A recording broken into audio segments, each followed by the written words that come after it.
I'm practical and I'm adaptable. I think marketing is not just putting an ad in the paper. They have to really be passionate about what it is they're doing. Have you seen any traits that, you're like, wow, you're an incredible leader because? Yeah, a lot of them don't even realise that they are. But I think probably a trait is they do have to believe in what they're doing. You've got this strong sense of knowing what you're going to do. It sounds to me, though, like interesting isn't enough for you and successful isn't enough for you. It has to be good.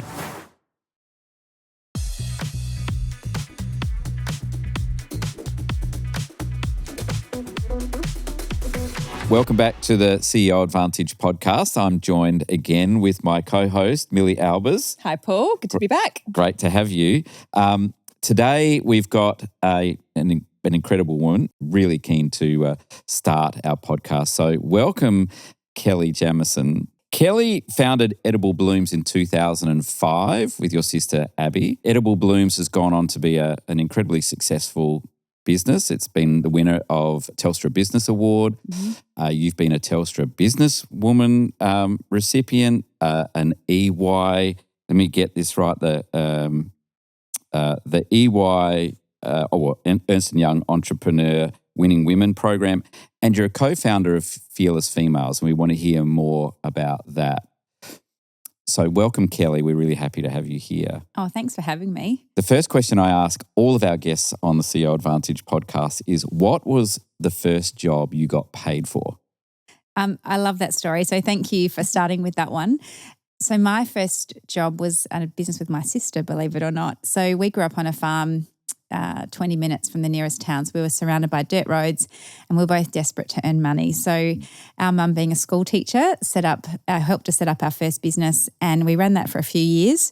I don't know if the tax department know about it, to be honest, but we were I was 12 and Abby was younger, so this is before we went to boarding school, but we were baking those melting moment biscuits for the local bakery.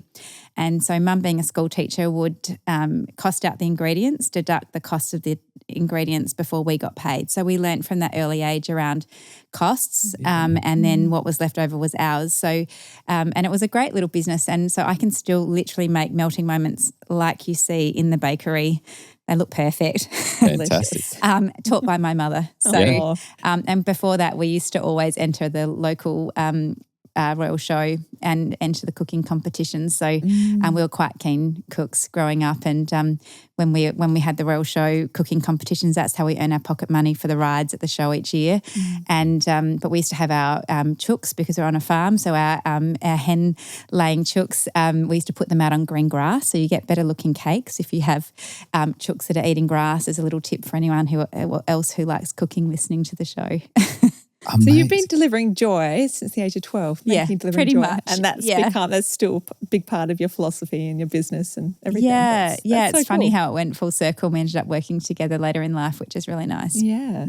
So we'll get back to you and Abby working together. But when you went from school, did you want to be back in business with Abby when you finished school? Did you want to work for yourself? Did you know you were going to be somebody who ran things? It's a really good question. I think I probably, if I'm really honest, I probably always knew I was going to run my own business. So when I did leave school, my accounting teacher in year 12, I was an Annesley boarder, and she said to me, go for this job interview just for experience. And it was at the Real Estate Institute, and it was a reception role. So I went for that job interview and they offered it to me on the spot. So I said I'd take it as a summer job. Anyway, by the end of summer, my university results came out, and from there I was offered to work full-time, study part-time, and they sponsored my marketing degree. So I never ended up going to university, and my degree was sponsored. So it was kind of one of those serendipitous things.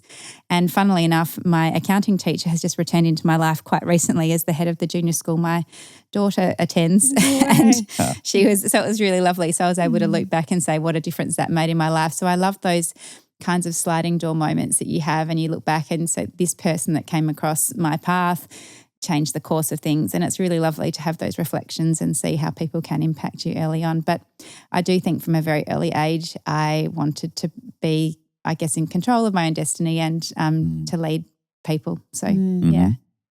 So I didn't know what it was going to be though. yeah, That was a surprise.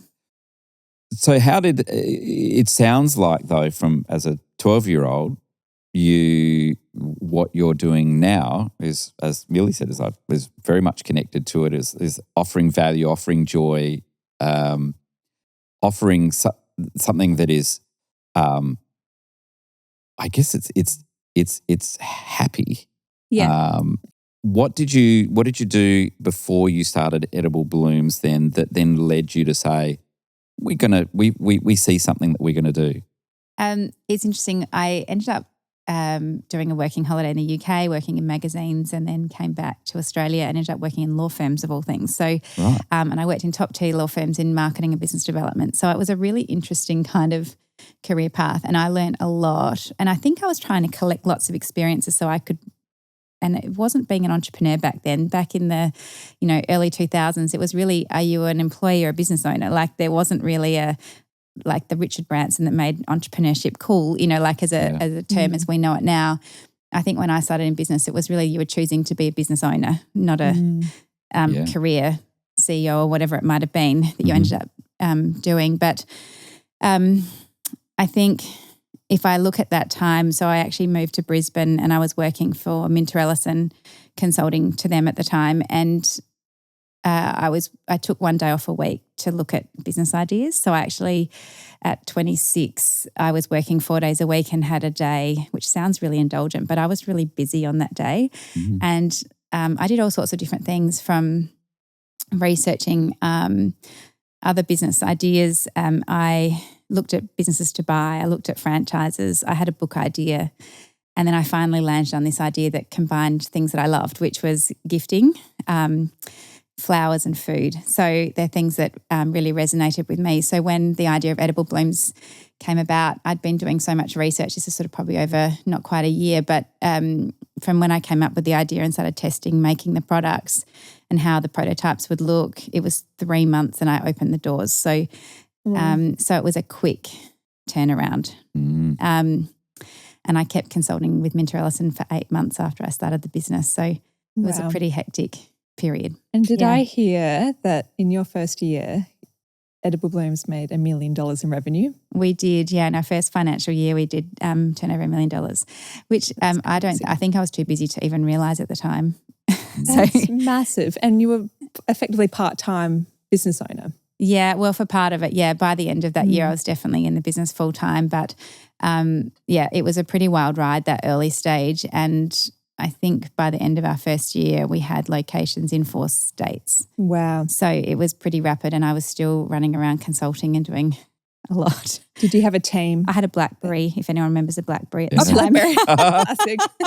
And that's how the order alerts used to come through. So after a while, I had to turn them off because there were too many. But in the early stages, it was just so exciting when my BlackBerry pinged and I had an order. And, remember those old QWERTY keyboard boards that you had for typing? It was quite funny. I thought that was the highest tech thing I'd ever had. So, yeah. So you were using technology, adopting technology as a business owner pretty quickly. Yes.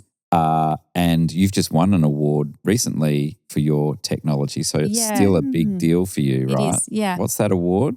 It was an AFR Boss Innovation Award. So, for some innovation that we did, which was really cool. So, yeah. And so your preparation for getting into Edible Blooms was not serendipitous. It was it sounds like you were thinking about, I'm going to be doing something, running something, finding what I love. What it was, but I'd say I was a deliberate entrepreneur, if that's a really succinct way of wrapping that up. But an intentional entrepreneur. I like that. Yeah. And we find some of our founder entrepreneurs sort of started doing something accidentally, and then they accidentally became the CEO and find themselves in this situation where it's like, I love doing what I started doing, but I don't love running this now complicated thing. You're not like that. You meant to do this. You set out and intentionally to be successful and be an entrepreneur and do those things. Where did the idea, though, when you said you've got this strong sense of knowing what you were going to do, but not what the idea was yet. How did the idea come to you? That's a really good question. I think ultimately I saw something similar but not quite, and I went, I kind of like that, but I also like this. So it was really, for me, it was combining ideas, and I've always been quite creative. So I liked that challenge of seeing something that inspired me and then making it my own. So, but again, it was just really combining concepts that I really liked to create a product. And our product looks completely different. I look at the product we first started sending out, it was just fruit bouquets. I used to send out strawberry bouquets in teapots and all sorts of I look back and I'm like, oh my God. But it was a bit quirky and it was different. And but I think that's probably the reason I'm still in business nearly 20 years later, is because we've kept reinventing ourselves through that period. So, and that's probably the only reason I'm still here, because that makes it interesting for me. So if I was still doing exactly this, I had the same products that I had at that start point, I don't think I'd still be here. That makes sense. Yeah, it does. I know with my time, nearly 20 years at SYC, and I always said the board gave me a 1-year contract and I renewed it 18 and a half times. As opposed, because it was just different every year, and if it wasn't different every year, we would have not you wouldn't been have successful. Been there. Yeah, that's right. Yeah, and part of it is keeping it interesting. I think if you're an explorer, you want it to always be interesting, but always.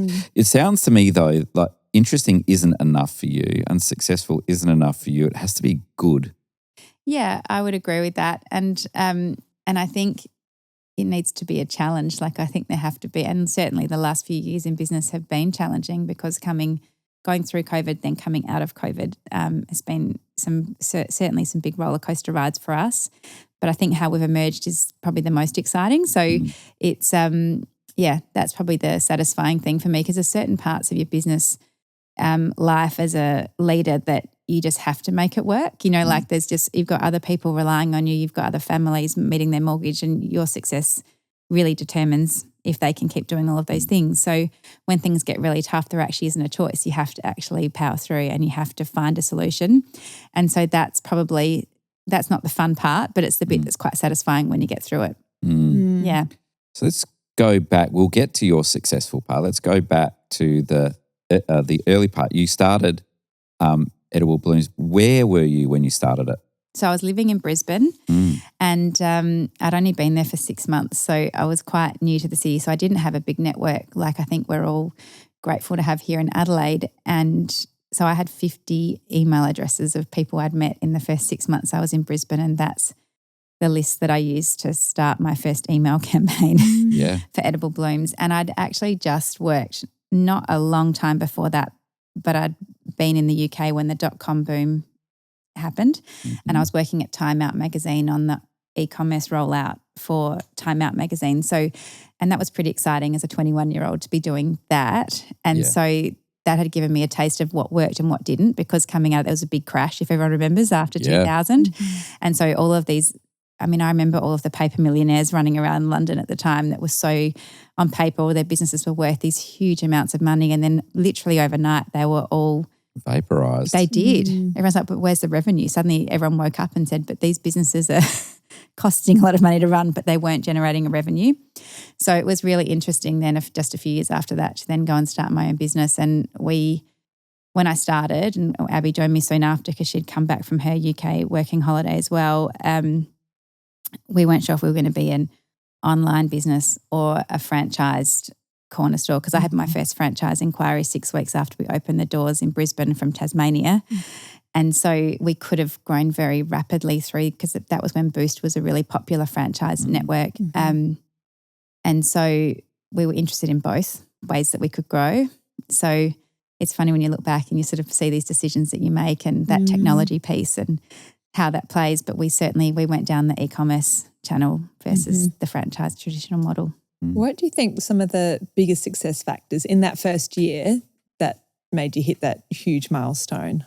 Hard work. So I didn't sleep a lot.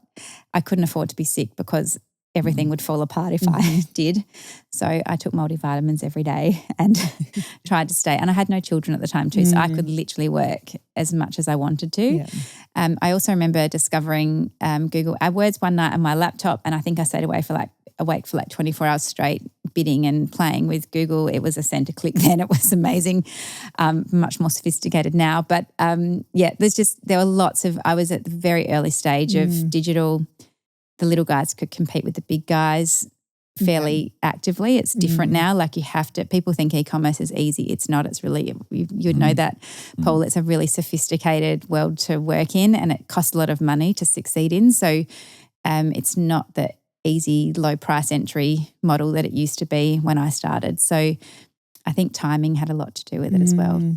Yeah. Yep. As it does with lots of things too, though, that it's moved from organic and guerrilla and viral and all of those sort of things to really it's a science. It's intense and an art. Yeah. And the combination of science and art often don't sit comfortably together. But when it does, it's quite magic. It's awesome. Yeah. It's awesome. So before we started, you were telling a story that I think is really interesting for our listeners, and that is that you started the business. How intentional was it for you to not be in it? Okay. And was that because you had a growth mindset in terms of you were planning it to be really big, or was it because you didn't want to be trapped in a site, or is that something that in hindsight turned out to be a fortuitous decision at the time? Yeah, I think that's a good topic to talk about because obviously it's quite common now coming out of COVID that people work remotely. They don't always work in their office every day. And I think that's a real challenge now for employers because there's this real tug, push and pull of how much time you should be in and out of the office. But I haven't been in my office 5 days. Actually, I've been in my office 5 days a week more recently than I ever have, which is weird.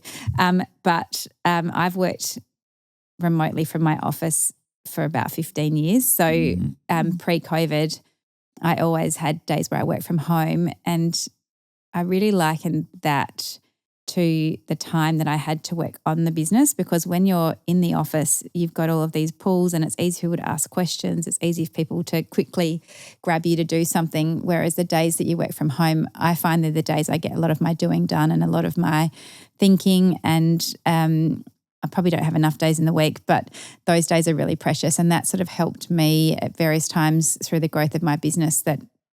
And I guess the reason that I did that in the early days is because Edible Blooms, we've had multiple locations because we deal with perishable products. We had to have a production site in every city. So as a very small business, we had really small teams in lots of cities.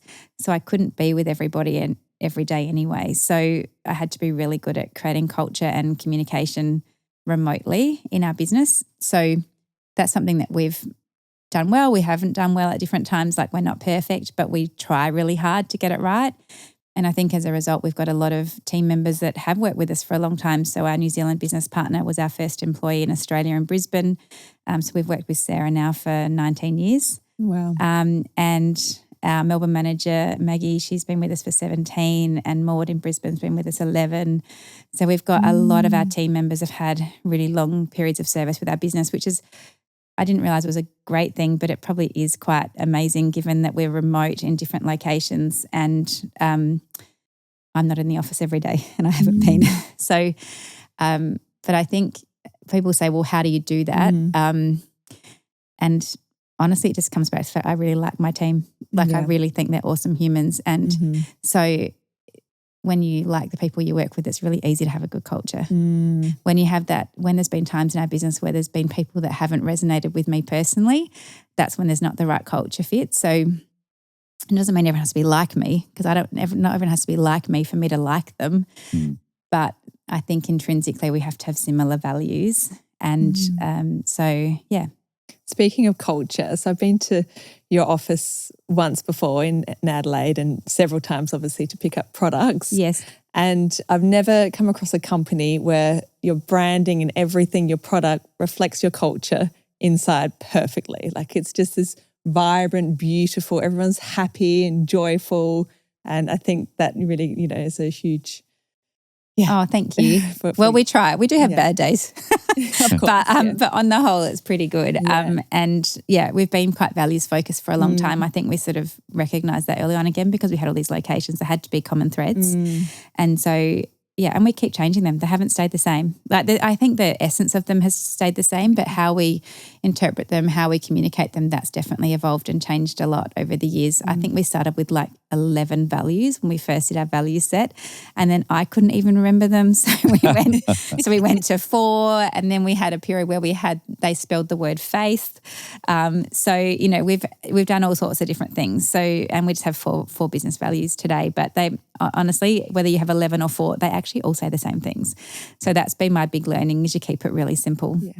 What are your 4 values now? So we have joy, which is pretty obvious. We have innovation, connection, and excellence. So they're just really simple words, but they mean a lot to us. Yeah, beautiful. And what are some of the things that you have done to maintain that high retention rate with your employees and staff? Like, are there particular little strategies or particular little things that maybe is really unique to you as a leader that perhaps other companies are not doing, or other leaders? Do you know the only thing that I do is I keep changing it because, I don't know, there's a different thing that's required at different times in a company's journey.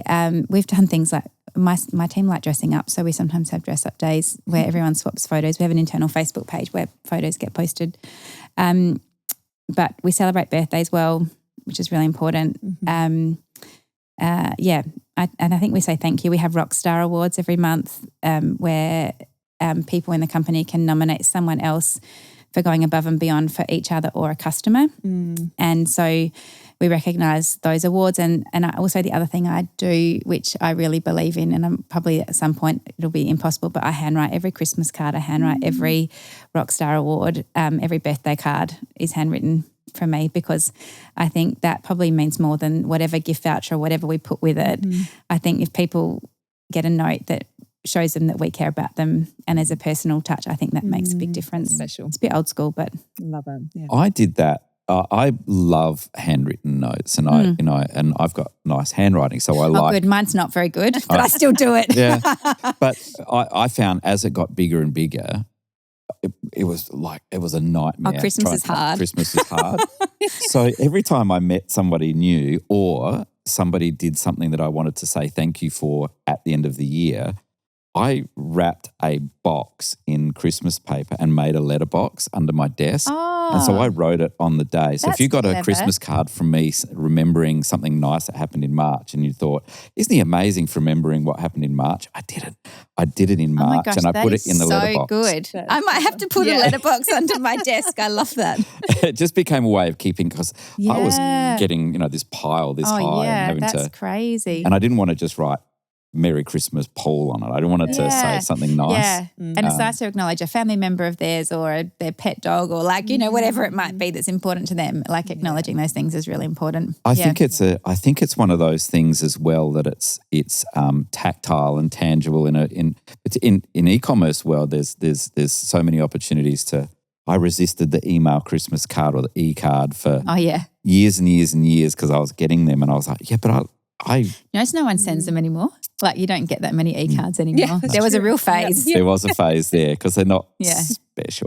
This is the thing, it has to keep changing, and this is the whole evolution. Like, it can't stay the same. So, so I think they're the things that make it interesting. Yeah. But our Rockstar Awards we've kept for a while, actually. They're good, and everyone really loves them. So the time of the month when we share them at our leadership meeting, we just have a Zoom every Tuesday. So every 4 weeks we have the nomination summarised on one of the slides, and it's actually we all really enjoy the moment of saying, oh, look at what this person's done, and look at how we celebrated this, and whatever. And it's actually just makes everyone feel great. So it's really nice. A bit more creative than Employee of the Month. Yeah, Rockstar. And I had David Bowie on the slide this month, and sometimes I have Tina Turner, and I just put someone random on the slide. Oh. It's just fun. Yeah. Why do you think it's so surprising for many organisations and many people leading organisations they will hear your Rockstar Awards and they'll hear you're good at saying thank you?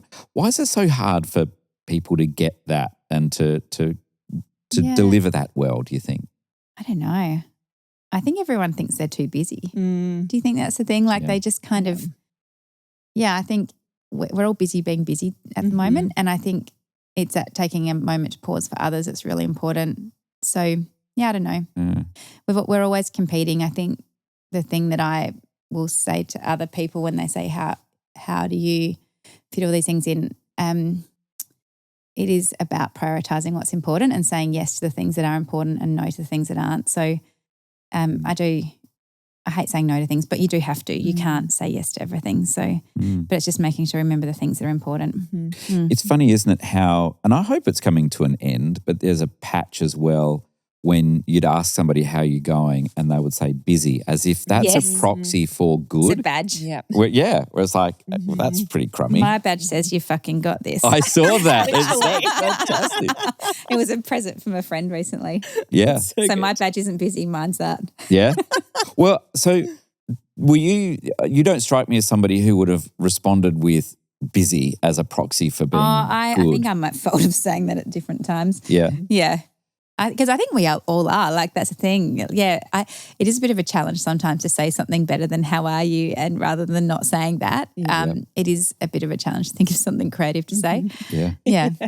So when you're busy and successful and you've got as motivated as you are, how did you find not getting distracted in those? So was it because you got to $1 million really quickly and you could see the business took off really quickly and you were going to work on it? Have you, along your journey for that nearly 20 years, been tempted by other distractions that might have taken you in directions you didn't want to go? And how did you say no or discover before you got too far away? Oh, we've actually done lots of things in our business journey where we've started doing something and gone, oh, that's not working, and we have to turn around and unravel that.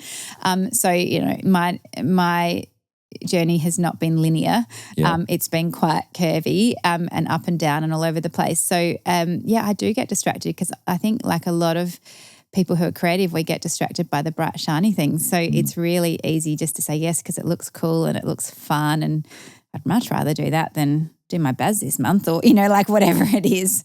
Not that I do the BAS, but I pay it, but I don't have to do it. I don't know. I think, like I said, it's just not linear. It keeps changing. So, I don't know if that really answers that question that well.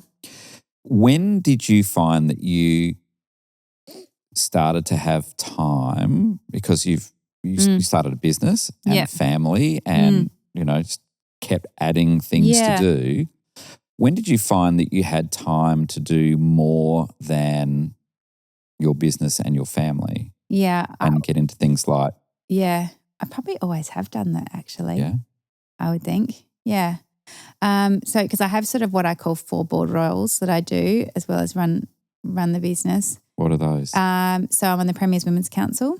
I've been on that for quite a few years, which I really enjoy. I co-chair Fearless Females, which is my passion project. It lights me up. I'm also a facilitator for Behind Closed Doors, which is a great mentoring roundtable for women in business. And I facilitate the large-scale female entrepreneurs. So businesses have to be over 5 million to be on the table, which is really, that's, again, exciting. I'm on another private board that I'm an investor in another business, which I really enjoy. And I have one more thing, I think. Have I got 4? Well, and then you do the EY thing as well. Oh, EY Winning Women program. Yeah, that's really interesting. That's actually not such a big time intensive thing, but it's a connection network that you can be part of. So, and I think those networks are really important, and I particularly think they're important for women because I don't think naturally we network and ask others for things as we should. So, and that's probably how Fearless Females started actually. So, yeah. Yeah. So tell us about Fearless Females. Oh, I'd love to. Yeah. So Fearless Females started as a lunch group of my peers, so women who were friends of mine that ran businesses or were CEOs of large businesses. And we started having lunch, but I was like, we have to have an agenda because otherwise we will just sit and drink champagne, have a great time, but we'll all get home and go, I just gave up my whole 3 hours or 4 hours out of the office, and it's not often I actually take lunch. So if I do it, I want to make it really worthwhile. So I decided a simple agenda item, which was that everyone around the table, we go around the table and we have a table conversation around what's your give and ask for the last quarter. We only do it quarterly. And so people will share all sorts of things, anything from an economic article that Jim Chalmers has written about the economy, or it might be a tip someone's about how to do something on the email. Like it could be anything as a give, but equally an ask can be, I need an introduction to, I need the buyer at Drake's. Mm-hmm. I need, I need to get a new CFO. Has anyone got any questions? Like it can be varying, or I need a new EA, like help, like it could be any of those things. And so we literally have this round table and it's really great. Anyway, we had a lunch one day and we had a photograph at the restaurant. We do take photos. A lot of the girls are really great on social media. I'm not. But Mel Labrandy was there. She's the managing director of The Advertiser. She's a dear friend of mine and she's in our group, and she posted it on LinkedIn, and then everyone was saying, can we come to your lunch? And so, because we really look like we're having a great time, because we were, and I actually said no, which I think sounds counterintuitive, but the whole point of that table is, and everyone agreed and everyone chipped in, and I was worried about saying no because I don't say it very often, but when I do, it's quite well thought out. But you can't have a roundtable conversation with more than 10 to 12 people. And so if we invited everyone to lunch, which is lovely, and I'd love to have the whole world at lunch with us, but you can't have that conversation. You don't have that intimacy of being able to openly share those things. But we said, but at our next lunch, come for drinks afterwards. So the next lunch we had it at a spot where we could have drinks afterwards. 70 people came for drinks. Wow. And so so that was kind of the start. And we went, and then just beforehand, Anna Diamond, who I co-chair Fearless Females with, Anna's the founder of Palace Jewellery. She's fabulous. And just beforehand, when we had all these people saying they were coming, we had people saying, can we sponsor it? We had all these things and we were like, this might be a little bit more than we thought anyway. So Anna and I sort of had a bit of a chat. So we had a sponsor for our first drinks, and which was really nice. So all the drinks were free for everybody, which was also a bonus for everyone who said they were coming. But we also felt that as a group we could add back more to women in business. And a statistic that a lot of us have been concerned about for a while is that less than 2% of startup capital goes to female founders. And it's a statistic that gets reviewed every year. And it actually went backwards. So it was 3% and it went down to 2%. So I'm waiting for the next set of data to come out. But it's really concerning because with startup capital for women, like if we want to have a level playing field at some point where it's not unusual to be a female founder, or you're not the minority and you're not stretched for time because everybody wants a female founder to speak at something, we need more people entering the ecosystem. So we came up with the concept of a grant program, so where we could have money for grants to encourage women, because when we looked at the ecosystem, we also saw that there was not enough women coming through to start a business that could be scaled, and also that they had the confidence to secure some capital or some grant money to begin with. So that's sort of inspired the Fearless Innovator program, which has been launched this year in partnership with the state government. So the state government matching us for every $500 founder that we have that donates into the fund, the state government are matching that money. And in November of this year, we've got $100,000 of grants going out to female founders. Wow. So, and we're doing that in partnership with Women in Innovation, which is a great organisation here in South Australia. And so Fearless Females, and we've also got about 7 other lunch groups now set up, and this is all in our spare time and all volunteer hours. So it is something that lights us all up, but it's really about trying to create those connections that we're fortunate to have for other women. And then we host 2 big networking events each year. So we've got one coming up very soon, our Christmas drinks. We usually get 200 people along to each one. And we have sponsors. So they're really amazing. Our first event we had Mark Randolph speak, who's the co-founder of Netflix, because he's a friend of mine. He happened to be in Adelaide. And so there's just, it's kind of just one of these things that's just grown. So in a year and a half, I think we've got 1,000 members on our Facebook page. And yeah, So Fearless Females is like taking over the world. Yeah, that's extraordinary. It's just fantastic. It is amazing. And we're really proud of what we've all achieved as our core board group. So that original lunch group is our board. So now our meetings, we talk about all the things we're doing. So we don't get as much time for gives and asks. We still do them, but we all just love spending time together and doing things together and making an impact together. So how many of you were there in the original group that is now on your board? Yeah, so there were 10 and there's now 12 or 13 on the board in total. But we have to keep that group tight. Like I said, it's, And we're not an official organisation or like there's no, we're really just a group of women trying to make a difference in the community. And so that's our partnership with Women in Innovation. They're registered not-for-profit. So anything we need to do, like our partnership with the state government, we partner with Women in Innovation to make those things possible because if we have to slow down and set up a formal organisation, it will slow us down a bit. We probably will at some point, but at the moment we're a group of women just making a difference. In my 25 years as a CEO, one of the hardest things to find was a consulting and advisory firm where they'd actually been CEOs. I created CEO Advantage to be the advisory firm I was looking for.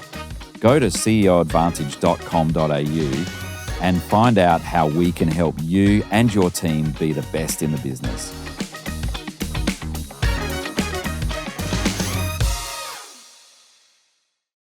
What an extraordinarily powerful story for anybody listening, but hopefully where you say you notice only 2% of investment flowing to women.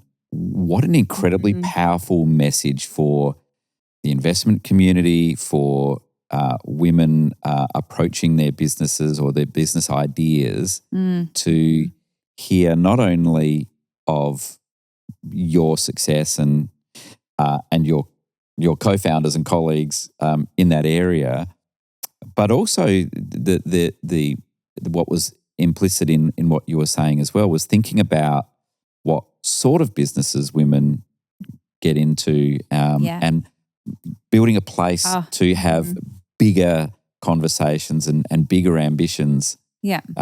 What are some of the conversations that came out of the drinks afterwards or in Fearless Females? What are some of the conversations where you've come away going, I didn't expect that today, but it was great? Can you think of any that come to mind? I think that the types of business we discover, and I think that's been the discovery through the Fearless Innovator program with the Women in Innovation Board, is just the depth and the breadth of the types of businesses that women are starting up. So I can't say too much because I know who the finalists are for this year.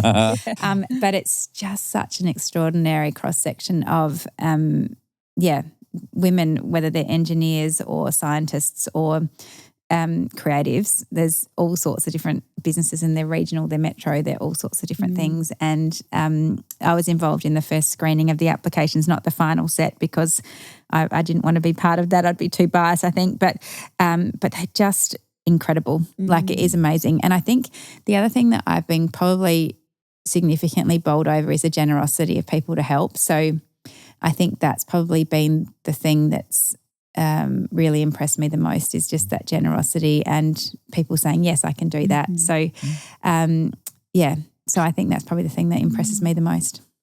It impresses you. Did it surprise you? Generally women, I think, are very generous of spirit. The one thing we're wanting to change for women in business is that ask piece, because I don't think that women will ask for help. And so that's part of that agenda set. So when we set up a new lunch group, it is so that people have that simple agenda of the give and ask. So we have a template we give it. We put a lunch caption in place when we set up a new group and we have a format that they follow and it's that give and ask round table. And that's really to design quite deliberately to encourage women to ask because I think one of the challenge, people say, well, why is that data like that? Why is only 2% of capital? It's because women aren't asking. They don't always have the confidence levels to ask as well. So getting a grant, so the women that are successful from our first grant round, that will not only give them the means, the capital, but it will give them the confidence. And I think that's as valuable as anything. It's that saying someone's saying, I'm behind a good thing here. So, and I know when I started in business, there just weren't any grants available. They're really hard because they're set up in a really tight box, and unless you fit that particular criteria, you're not eligible for the grant.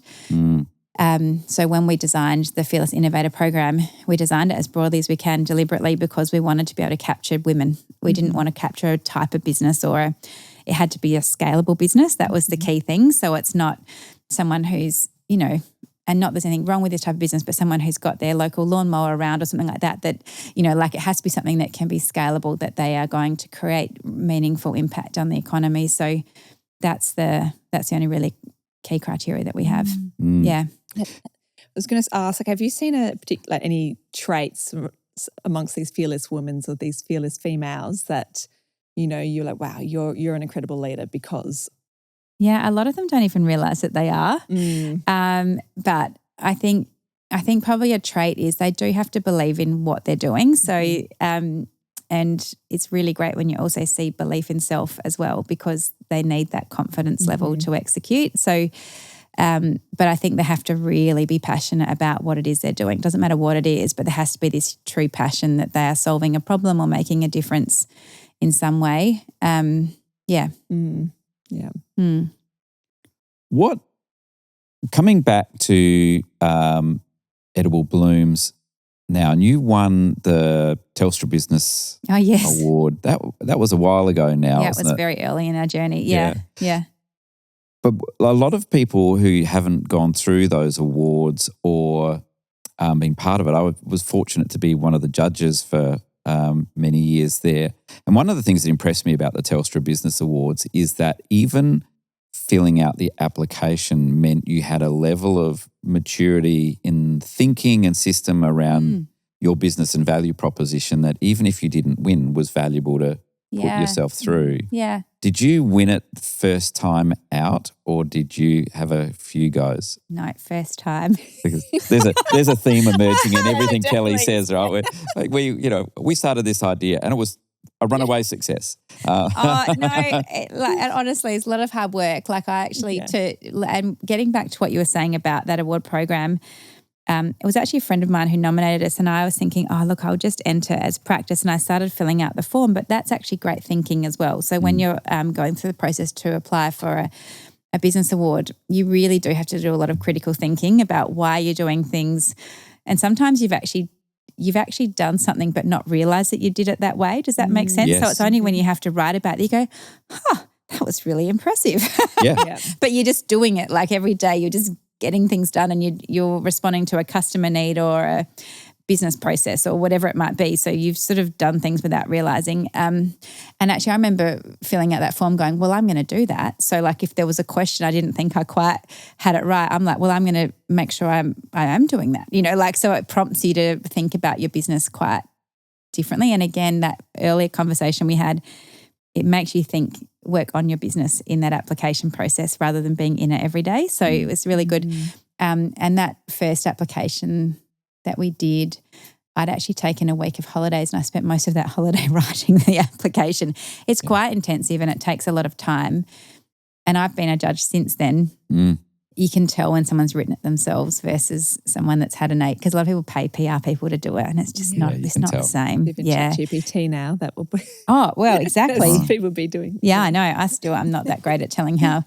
My kids are really good at making it look like they wrote it too. So, so I think the process of applying for an award is really valuable. And is that something you would suggest that business owners, whether male or female business owners, as a way to push themselves? If you're not ready for it, actually just go through the application process, because you'll realise what your gaps are. So, and to be honest, when we entered that Telstra Business Awards, and that we only just were eligible because I think you have to be in business for a minimum of 3 years. And so I think we were in just 3.5 years of business when we entered it.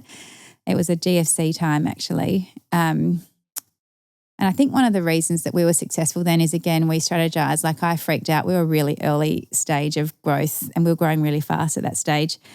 But the GFC came and I was like, are we going to fall off the cliff? Like, what's going to happen here? And so I sat back again. I was thinking, how can we survive a tough period? We knew we've got there's not a lot of meat around this, like we were really flying by the seat of our pants. But I looked at it practically and I said, well, people still need to gift when things are tough. They may not spend as much per gift, but they've still got birthdays, they've still got anniversaries, they've still got thank yous, babies are still being born. All of those occasions that we specialise in, they might spend less. So we really worked on product development at that stage in an under $50 category, and we traded really well that year because we were still keeping up with volumes, but people were spending less. So it's harder to make money on a lower category, but you can survive and thrive through a period by strategizing according to what customers need. So again, I was just thinking, what do our customers need and how do we respond to that? You've talked a few times about working hard and you've been successful as a result of lots of components, one of which is working hard, but obviously being responsive to customers' needs, loving customers and knowing what you do, and all of those things are also factors. But I just want to focus on the working hard part and connecting that to whether you've been lucky. We've talked about on earlier podcasts, one of the components of my business in Sydney that I didn't respond well to in my early 20s, which was that I'd been lucky. And I was really cross about being called lucky because I'd worked really hard. Too. And as I became older and more experienced, I realised, and of course, my fabulous wife said, "You're being an ass about that." But at the time, I felt really aggrieved about being called lucky, considering how hard I'd worked and how hard I'd focused and how much energy I'd put into it. Now I would I'd be quite happy to say, well, yeah, luck does play a role in it, but you have to work hard to be lucky. I've got my favourite quotes about luck. Yeah. And I don't know, I think it was who wrote this quote, so I'm sorry I can't credit it correctly. But my husband and I were in San Francisco one day, and this is a great story. My husband's amazing, but we were sitting down and we just started chatting to this random man. We were in San Francisco, and this man said, "Oh yeah, I live up there on the hill." And it's this amazing, huge house up on the hill. And my husband said to him, "God, you're lucky, aren't you? That's amazing." I think he lived next to Robin Williams or something ridiculous. And he goes, "Oh no, luck is the crossroad of preparation and opportunity." He said, I'm in construction, the market tanked. I've been careful with money. I bought that at the bottom of the market and now it's worth, I don't know how much it was. It was crazy. But Andrew and I always remember that quote and meeting that man and just going, that is so true, that luck is that crossroad. So because if you're not prepared and if you don't say yes, then you don't get the luck. So people say you're lucky, but there's a lot more to it than that. There is a lot more. It was Lee Trevino who used to as a golfer, and they said he'd just hit a shot and it had bounced the right way, and they'd said he was lucky. And he said, it's funny, the harder I work, the luckier I get. Yeah, that's right. And there's another good one. I love that quote too. Yeah. Really it's so true. Yeah.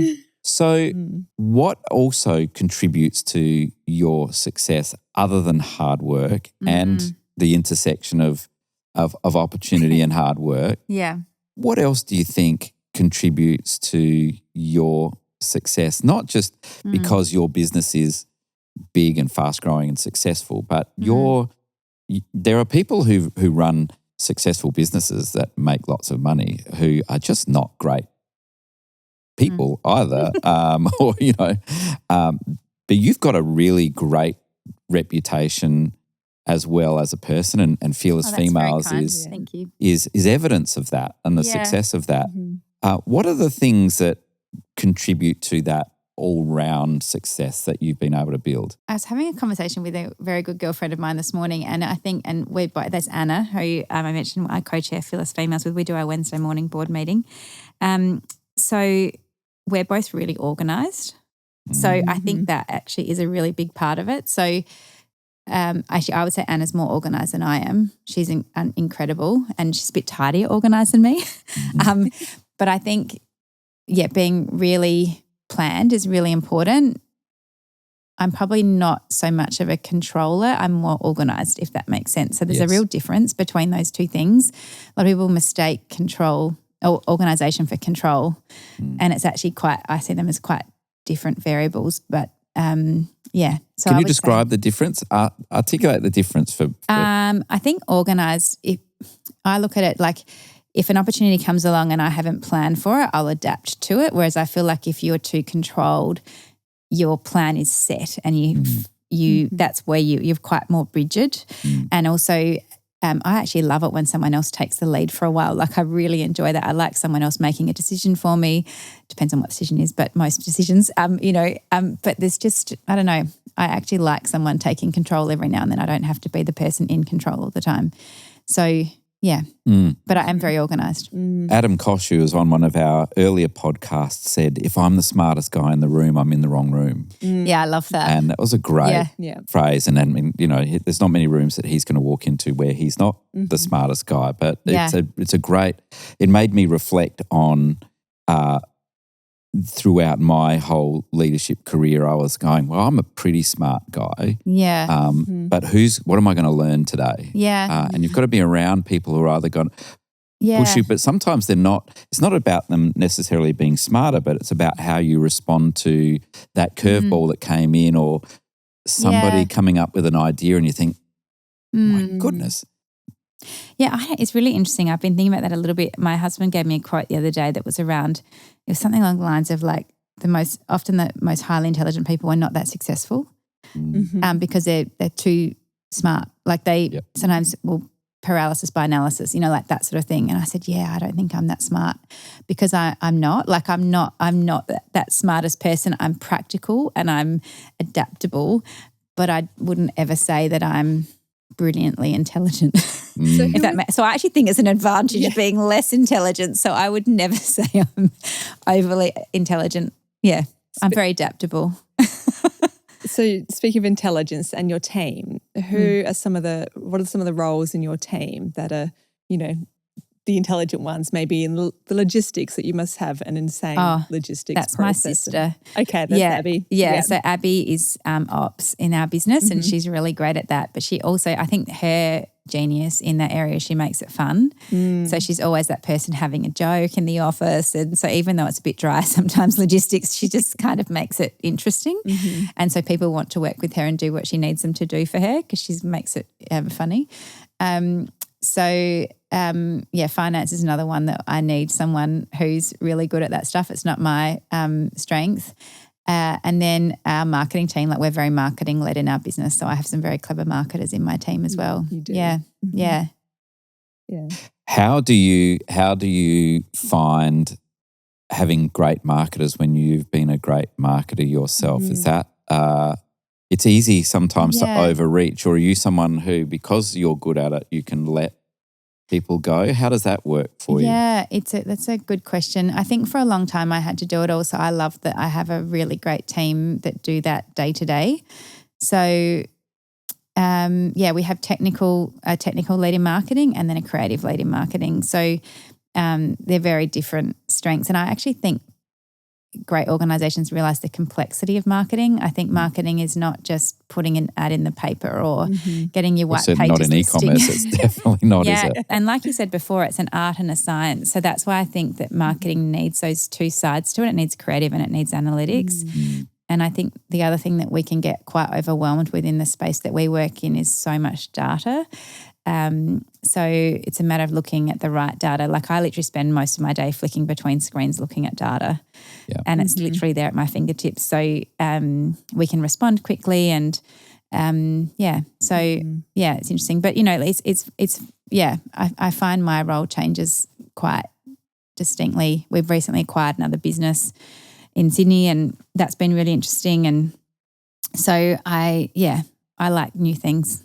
I like the bright, shiny toys. So the new business in Sydney, is it an adjacent business? Is it a bolt-on or is it something completely different? What's that? No, it's in our industry. It's another brand. So I'm not going to disclose what it is because we're not publishing that we there you go. We own it. So we operate it and we bought a business we can operate really well and add value to. Great. So how many businesses have popped up that have tried to copy you? Oh, loads. Yeah. It used to freak me out when I'd see them, but now I just go, oh, there's another one. Yeah. Because the interesting thing is, and I think this is the same not just for our business but others, but the actual key is not the idea, it's actually how you execute it.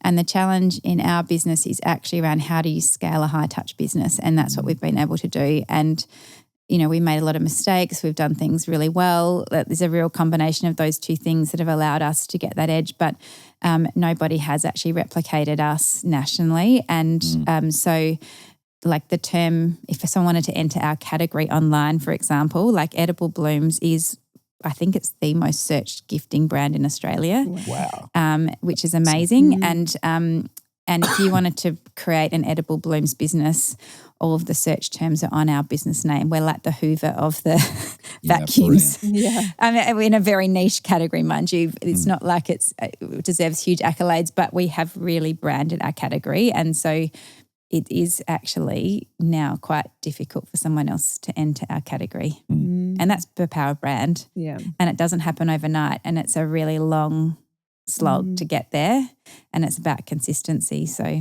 yeah, consistency. And you're right. It's amazing how many people you meet who think that the hard work is the idea. But I came up with that idea. It's like good on you. Ideas are so hard to have. You have them when you're sleeping. Yeah, and if you're lucky, you wake up and remember it. I'm an ideas. I love ideas. Yeah, ideas them. are great, but executing. On my whiteboard that you used to have. We've talked before about it saying TBU on there, and the other one was GSD, which is get stuff done. Mine didn't say stuff, but it was. Yeah, I know what you mean. Get stuff done. A bit like my badge. Yeah, a bit like your badge. And the other one was about TBU, and that was around conversations that are where people say all these things that are really energetic and go, that's true but unhelpful. If it really annoyed me, I was like, well, that's true but useless. Yeah. That was the 30 minutes of my life that I didn't need to use on that conversation. Like we put that in the parking lot on the side when we're having a chat. Yeah. But it's interesting, isn't it? Again, there's the idea of execution and being a get stuff done kind of person. I love ideas and I love people and I love exploring people. And then you get to the part of going, okay, so what are we going to do? And how's this going to roll? And I spoke to a young woman yesterday who's a fabulous young woman. She has massive energy. And I said, do you find in meetings that you get to the end of the meeting, you've had a great meeting and other people look like they're a bit confused? And she was like, yeah, that happens a bit. And I said, it used to happen to me too. And I just noticed that she has an amazing ability to ideate and be creative and love people. And then she's finished with that and now she wants to get stuff done. And I said to her, one of the weaknesses I had early in my career is I would just switch off, everybody be excited by that. And then I'd switch off from it and I'd go, okay, let's do stuff. And people would interpret that as me changing my mood rather than me changing my mode. Whereas, and I had to learn to go, let's have a coffee break. When we get back, I want to not have that conversation anymore and I want to have this conversation about what we're going to do and when we're going to do it. But giving everybody a chance to walk around. And it sounded generous, like I was being generous, but it was actually me going, because you know what, I'm about to spoil this party by sounding, people would interpret it as I sounded grumpy, but I wasn't. I was just like, we finished with that mode of thinking and now we're in this mode of thinking. Yeah. How have you managed that? Because clearly you're a get stuff done person. Yeah. Do you know, the interesting thing is I always go too quickly to the solution. Yeah. And that's something that I'm aware of as a bit of a failure of mine, because whenever someone presents an issue or something we need to solve, I'm on like, how do we solve it? Whereas actually, as you become, I guess, more mature, you sort of spend more time, you need to define what the actual problem is in more detail so that you can actually come up with the right solution. So look, early days, I would just fire straight to the solution, get it done, move on. And perhaps I may have made less errors, spent less money if I sat in the problem that little bit longer. And so, so I don't profess to be a real expert all the time at all, because I think the reality is that we all make mistakes, or we jump, or we don't think about things enough. So now we try to do that. But probably the thing that's working for us as a business at the moment in moving from issues to getting things done is we spent quite a bit of time early this year working on a strategic plan, and the question that was asked of us in that process, so we had a consultant. So I sort of follow loosely the scaling up process, the scaling up model for growing our business, and I really liked a lot of the models in there. And so we bought a coach from Sydney because there's no coaches in South Australia. So we flew someone in, and we had 5 business groups doing a couple of day workshop, and it was just excellent. And it was when we had to draw a boat on the wall, like a picture of a boat, and then we had to put all the things that we could do to grow our business on sticky notes next to it. And it was when she actually said, what are the 3 things that are going to put the strongest wind behind the sails of your boat to go the fastest?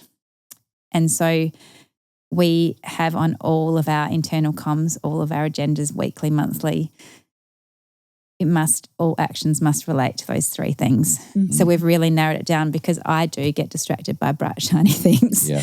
I've mentioned that a few times in this post, and my husband will say it's probably my biggest failure. Anyway, it's actually making sure we're all focusing on those 3 things. What makes the boat go faster? Yeah. And it also makes it easy to say no to things. Yeah. It's when we get asked to do something it doesn't fit. Sorry, no. Yeah. So it creates it gets rid of a lot of that noise. You know, that noise you can have in the office where people go, what about if we did this? What it is? Yeah. Does it relate to those 3 things? Yeah. And so it's on all my action slides. Do your actions this week relate to? Yeah, great. That's a good one. Really simple stuff. But and that's another thing we've probably worked on in the last couple of years, is just that internal comm structure. Like, how do we flow information through the organisation? How do we make sure everyone knows who's doing what and when? And so we've sort of got a bit of a really good routine of how things are communicated through the business. Again, it just makes, once you establish those things, it makes it easier to do things quickly. So hopefully that answers that. Yeah.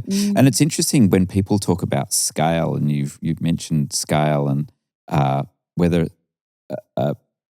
you're scaling up or scaling out or scaling deep. But often people talk about scale as if it's an amorphous sort of thing that everybody understands. But scaling, it's different. It's different, and it's different at different times of your business, right? So there's times when scaling up is the last thing you should be doing before you scale deep, to make sure that, for example, you are the default brand for, and you're the Hoover of your space.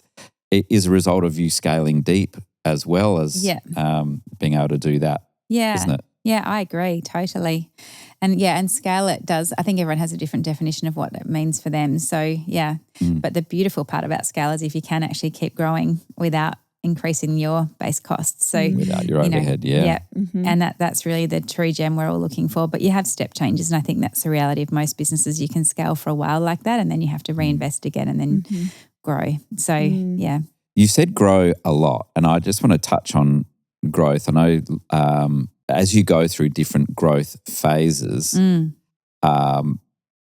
you look back in hindsight, I know lots of times where we've done goal setting exercises, and then you look back at them 3 years later and go, oh, how did we think that was a big deal? Because you just did it, or you did it early. Yeah. But what are some of the barriers those growth pain points where you've grown, and then you grow the business and revenue goes up, headcount goes up, but profit stays exactly where it is, and you go, oh, do we retreat back to where we were profitable, or do we push through to the next phase? What were some of those phases for you? Well, I think you can get stuck at certain points in your business. Like ours, like I said, ours hasn't been a linear growth. It's been like that curly, it's upward trajectory, but it's like curly along the way. I think sometimes we've tried new product lines and things like that, and they haven't worked. Or you think by doing X it's going to create Y, and it just doesn't. So there's just I'm trying to think of some good examples, but I think I'm a bit of a blank on that one actually as to what I can suggest. Sometimes if you're somebody who pushes themselves hard and pushes the business hard, that sometimes the best thing you can do is like don't push. Yeah. And see what comes to you. Actually, that's a really good point, because I think that is so true. Yeah. And it's that push and pull. Like, I think you can think about it in that analogy that sometimes if you're pushing too hard for something to happen, it's you're pushing uphill versus it pulling behind you. So, so I love that. And there's one of the things I do really believe in with all of these things is momentum. I think that organisations, they can get a lot of momentum behind them, and then everything flows quite easily, and it's like a flow versus like the pull and push.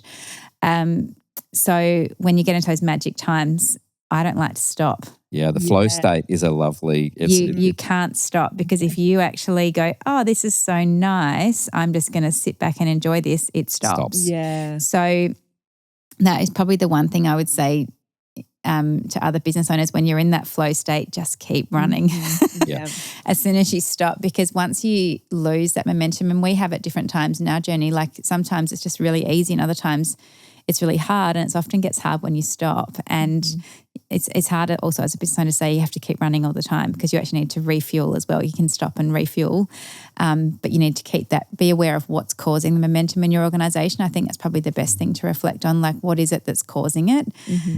Is it market state? Is it, the way this is the product? Like what is it that's helping that momentum go? Because if you pause and try and work it out, you maybe can keep it going for a bit longer, because they're those magic times in business when things are really working well.